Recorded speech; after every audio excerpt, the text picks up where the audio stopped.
ইসলামী দল নয়। সত্যিকারের ইসলামী দল হচ্ছে হাটাজারিওয়ালারা। দল হচ্ছে ইসলামী এবং মুসলমানদের রাহবারি করতেছেন বাংলাদেশের হেফাজতে ইসলাম।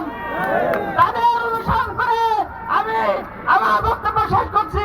আলহামদুলিল্লাহ রাব্বিল আলামিন। ভারত তারিখের মার্কা কি? কোন মার্কা?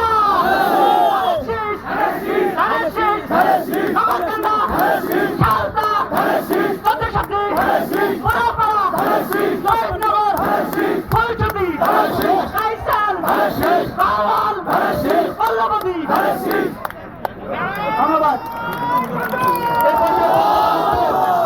ফরিদপুর জেলা বিএনপির সংগ্রামী আহ্বায়ক, বিএনপি কেন্দ্রীয় কমিটির অন্যতম সদস্য অ্যাডভোকেট সৈয়দ মুদারেস আলী